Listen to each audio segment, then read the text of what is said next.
one. Hello, welcome back to Drinks with MJ. I am here with the fantastic Matthew Riggs. Hello. Hello, how are we doing? How are we doing? I'm good, how are you? Excellent, thank you. Excellent. Thank you so much for coming on Drinks with MJ. No problems at all. It's my pleasure. Oh, thank you. So, as you know, it is Drinks with MJ. So I'm on the vodka Coke Zero today. And I'm going to pour it and go for it. So, yeah, thank you so much for coming on. You've got your water there, so you're sorted out. Yeah, I know. It's not quite as exciting as yours, but you know.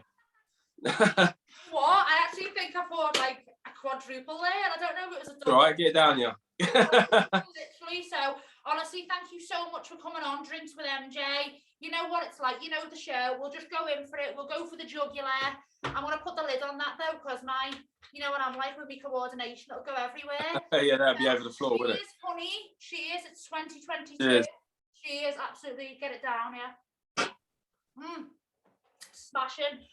Your weight loss has been absolutely fascinating. I know you've done a lot of press work, and your before and after pictures, it's like a different human. Yeah. You get that a lot, don't you?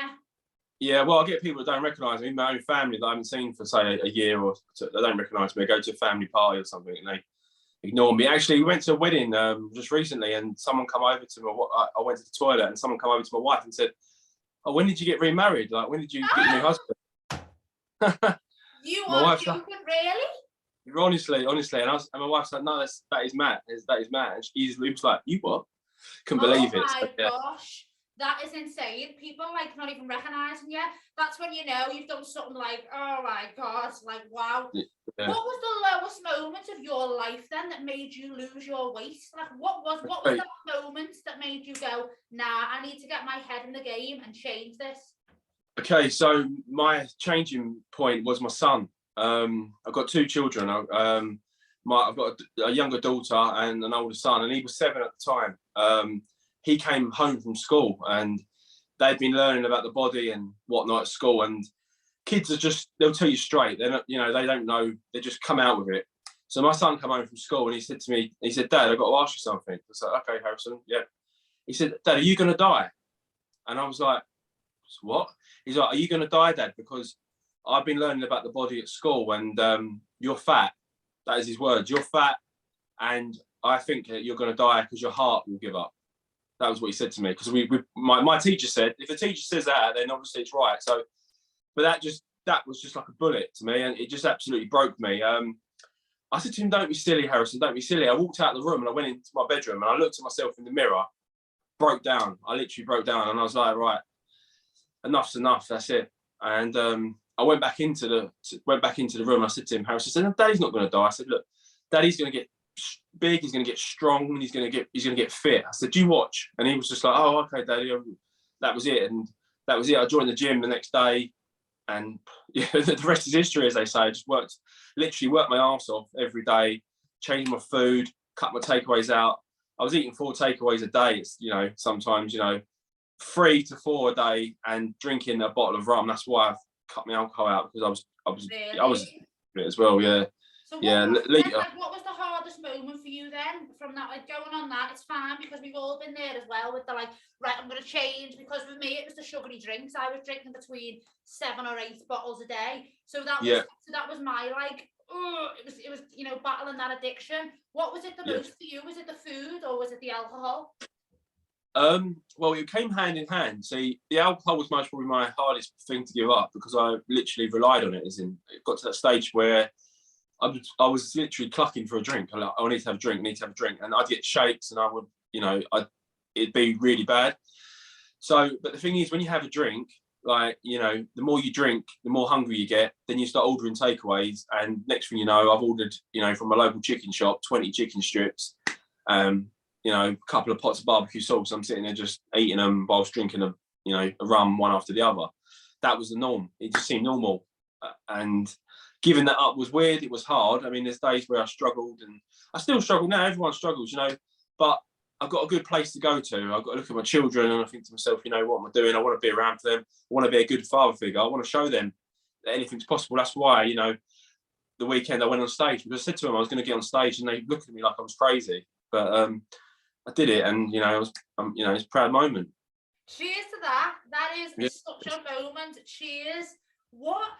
It's crazy because who would have thought 3 years ago, would you would have thought in your mind 3 years ago when you were at the lowest point of your life, caning a bottle of rum, ordering 50 quid in the takeaway every night, would you thought if you look back at that man 3 years ago to where you are now, what would you, if someone would have had a crystal ball and went, all right, in 3 years' time, you're going to be on stage, you're going to be fit as a fiddle, you're going to not have no booze, you're going to eat clean, what would you say to them? You're having a laugh. I literally would have thought to myself, there's no way on this earth that would be me. And I tell you, if I could go back and have a word with that man, I'd give him a slap, because he was selfish. He wasn't great. I mean, you know, I'm so glad that my son, it sounds funny that a 7-year-old boy, my son, sort of pretty much saved my life, pretty much. That's amazing. Man, that is amazing. So, how is your relationship today with your children? I bet they love seeing you go yeah, on stage, smashing it in the gym. Yeah. He sort of tells his kids about me, like his friends about me. He sort of goes to school and tells the teachers, and he's, you know, daddy. He's quite a proud little boy, bless him. And my daughters, she don't really remember me. My daughters, well, she was just 6 yesterday. She don't remember me being sort of big, but she does look at photos and go, oh, that's Fat Daddy. And you know, it's just but she's very sweet. She don't really remember. But they all want to go to, you know, they all said that when they get older, they want to come to the gym, they want to get fit and healthy, bike rides, going out and about. I think they've seen the impact that it can have at such a young age, what it can have on someone. Amazing. What has been the hardest moment of your life then, so far in your journey? What has been the, like, because we all get up, we all struggle with mental health. I speak about it all the time. You know, when your mental health is literally down on the floor and there's nothing you can do, you've listened to music, you've done your positive affirmations. When you're in a bad, sinking mood, how do you get out of that? To be honest with you, I'm so glad that, I mean, I know it's all about fitness and stuff, but I'm so glad that I found the gym, because my place to go to is the gym. So if I'm happy, I go to the gym and have a laugh and, you know, get my workout done, talk to people. If I'm sad, I go to the gym and chuck some weight around, and it just makes me feel millions. I walk out of the gym and I feel so much better for doing it. I mean, there's been times in my life where it's been really hard. I mean, if I take you back a little bit, when I was 11 years old, I lost my dad of cancer. And I remember seeing my mum growing up and my dad being really ill. And that's when that was when my food thing kicked in, because I use food as a comfort. And basically what I've done is, over the last sort of few years, I mean, I've switched my food comfort to the gym for comfort. So if I want to, it sounds a bit of a crazy one, but I use the gym it's a way of like therapy. That is my place to go, and that is my place that makes me feel better. Whatever it may be, that is my go-to place. And I know that some people think, well, that's a bit weird, why would you want to go to the gym? But I don't know, but it is. I think it's those endorphins that gets released, and you just feel the world, and it's just amazing for me. I'm so glad I found it. Popping your headphones on and going for it in the gym. Yeah. Therapy, it's that natural electrolytes, isn't it? Like when I was going through like my lifestyle transformation, I've spoke very openly about this, but I had agoraphobia, so I couldn't go outside the house because I was so ill. And I used to like dance around the living room with my headphones in and just get, you know, them natural electrolytes going. And every time I did that, I felt better.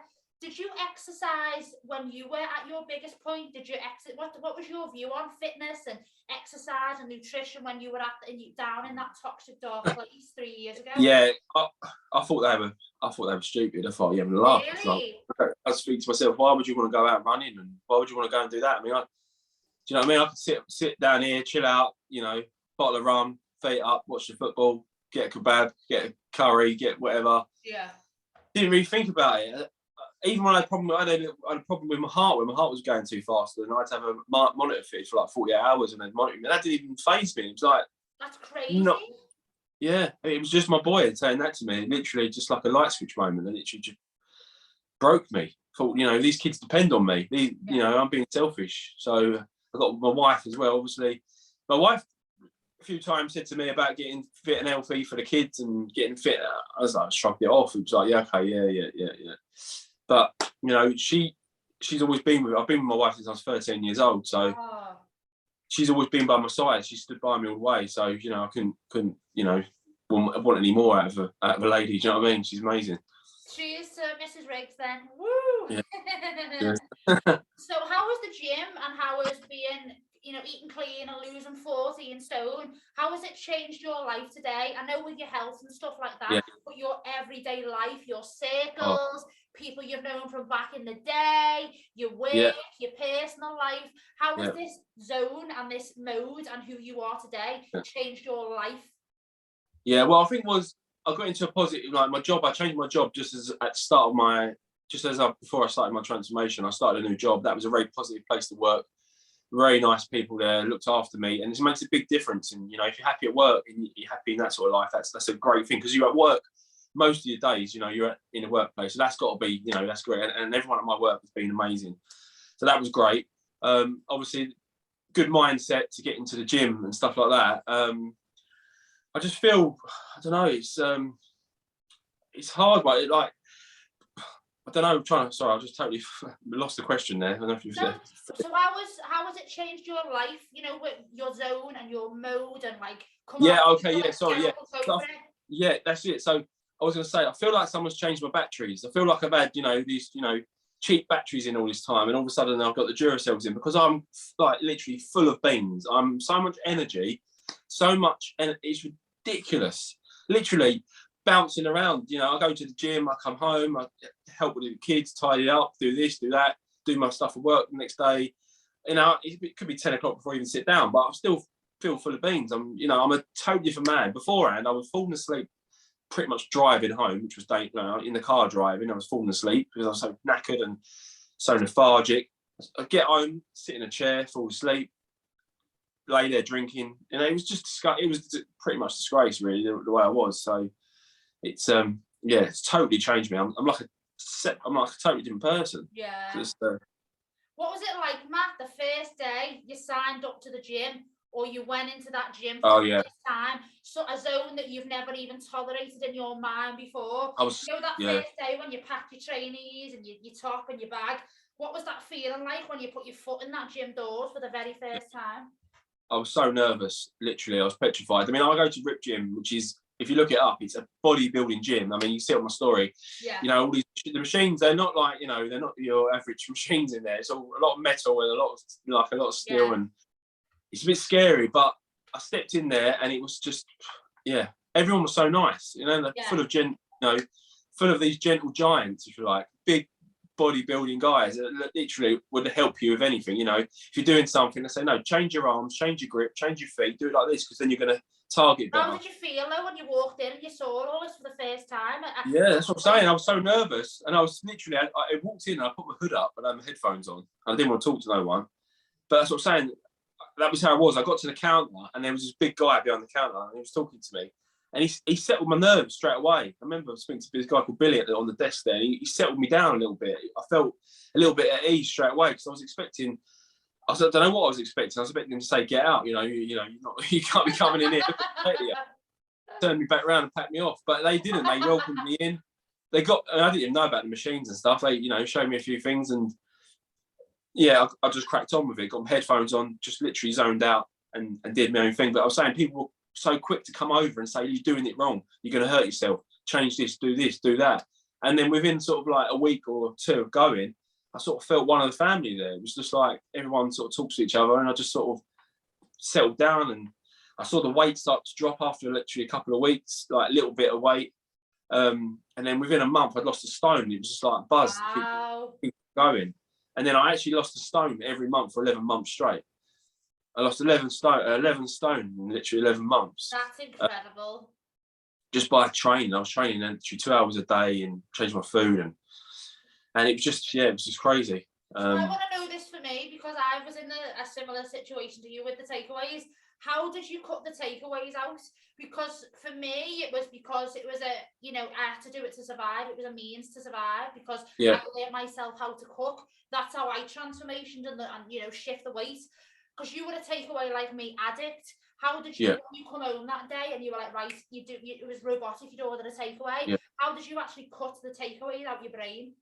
Yeah, so what I said to the kids, and I said, look, I'm not going to cut the takeaways out 100%, because that would be stupid. I mean, I wouldn't be able to cope with it. So what I did was I said, we're going to have a takeaway on a Saturday. We're going to do it on Saturday night. We're going to have a takeaway night with the family, you know.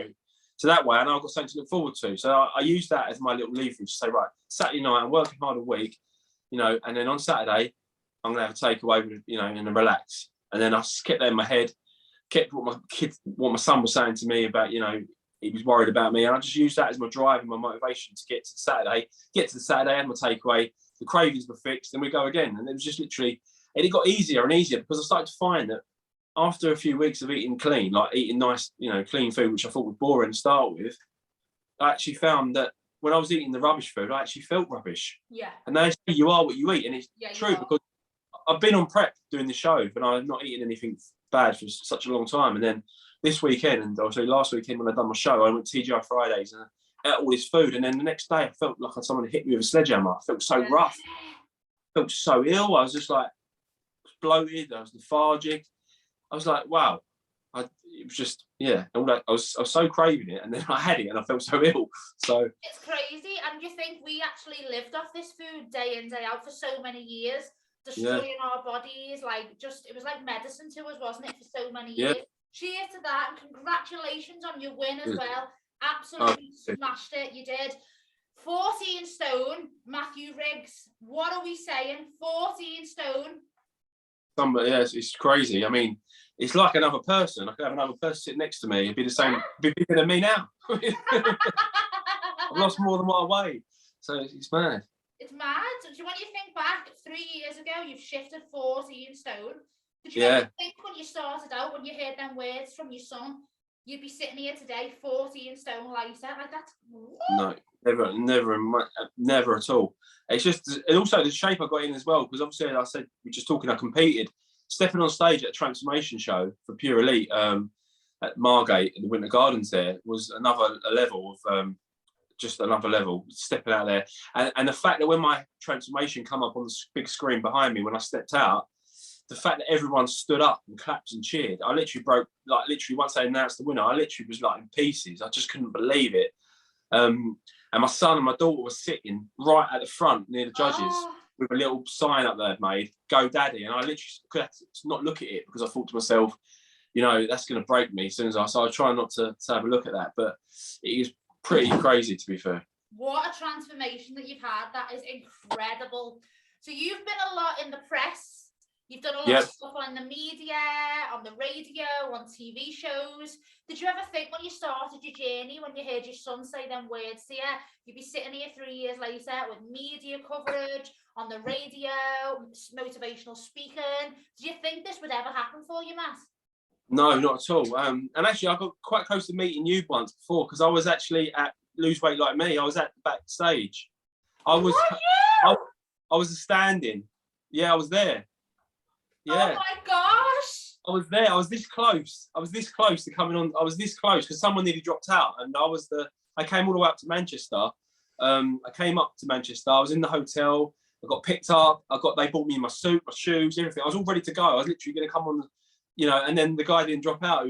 One of the guys who dropped it was going to drop out. He couldn't make it. But then, oh my God. right at the last second, they said he was going to do it, and. Yeah, because they were going to, hopefully it was a pilot episode. They were going to make it into a series, but obviously they never did. And I was going to go on. The series, but obviously it never happened. But you know, it's one of the things. But so I nearly did meet you. I was right backstage. I was right so you actually come to the filming studio? Yeah, yeah. Yeah, it was right there. So that is amazing. But no, I've done that. I've got some other bits coming up, which you know, coming up soon to do with TV and stuff. Yeah. Obviously, I've done the newspapers and stuff, quite a lot, most of the papers. Also, the biggest magazine I did was Men's Health. I did UK and I've done, I've done America as well, which was pretty something. That was quite special, actually, to do Men's Health. I mean, I never dreamt of being in Men's Health at all. And obviously, on my Instagram, at Mr. Riggs1, I've got my little tree there where you click on, you can have a look at all the articles that I'm actually a part of. So, yeah, I would never have dreamt of doing any of these magazines, papers, radio and stuff. Just seems so surreal. Obviously, Radio X was a big one. Chris Moyles, he follows me in that now, and he's asked for a few tips here and there, which is mad. It's crazy. It's mad. You know what though? It feels right, and that's all that matters.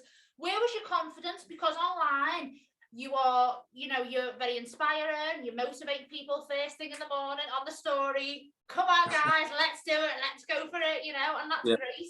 So have you always been a confident person, or do you think with finding yourself with the fitness, the weight loss, the gym, you've grown to be a confident person? Where are you at now? Yeah, I think I've always been sort of confident. Well, I was always, I think when you're bigger, you put on that you're happy and you're confident. When you're not, like, you're always the life and soul of the party, the bubbly one. Everyone says, oh, he's fine, he's happy and whatnot, but you never really are. I mean, there's that confidence that you put on, but then there's proper confidence where I wouldn't take my t-shirt off, beforehand. I wouldn't we went to holiday, I'd sit in the pool with my top on, or because I'd said, people say, why you got top on? I've got a skin condition. I'll just make it up because I wouldn't want to. I was ashamed of my body, and I didn't have no confidence in that. But now that confidence gone, so definitely got more confidence with being sort of life and soul and happy-go-lucky person. But also I've got the confidence now I've got body confidence as well, which is really important. Cheers to that, because that is so important. Cheers to body confidence all day long. That is incredible. Like, what a journey you've had. 14 stone lighter, in the best health you've ever been. It's amazing. Yeah, it's been remarkable, a turnaround. Yeah, what a turnaround. So I want to know, while I fill up my drink, what's next for you? Where is Matthew Riggs going next? Well, obviously I've got my Fat to Fit clothing brand, which I'm trying to push a bit more, and I want to start a proper shop online, because I get a lot of people ask me about it. I want to push that more into the women's sort of side of fitness stuff, like the leggings and the crop tops and all that sort of stuff. I want to push my Fat to Fit brand as a motivational. I don't want, as a motivational brand, because that is what I want to be. I want to motivate people to do better for themselves. Yeah. And I want to inspire them to be the best that they can be for their family, kids, or just for themselves. Just want to inspire people to get up and move. So that's that. Also, I'm going to carry on with the gym. I'm hoping I want to build a little bit more muscle in the gym, and then who knows, I might get back on stage again and do like a beach body category or something like that along them lines. But the stage was amazing, so I would love to do that again. I could see myself doing that again, to be honest. Yeah. And do you think you'll always have this lifestyle now, Matt, for the end of time? Yeah, definitely. I can't see myself fading away from it. It's just too important. It's just become such an important part of life, and also I've realised what I've missed out on. Yeah. As well. Yeah. So now I've got my kids, and I can out play football or outrun my children, and just yesterday it was at a kids' party. I was running around after them, and beforehand I wouldn't even be able to do it. I'd literally be on, out of breath, or I'd be having asthma attack. I've got asthma as well, so I would have been having an asthma attack, or something really bad. So yeah, no, totally. Your story, the inspiration, it's so inspiring. And there's something else I read about you as well recently, that you are dyslexic. Yep. Yeah, true. So you are dyslexic, and I remember we spoke in the past as well that you are dyspraxic too. Yeah, So basically, I think I'm borderline with a bit of everything, a little bit, but my dyslexia is bad. I mean, I think I was about, how old was I? I must be about 11 when I could do my shoelaces up.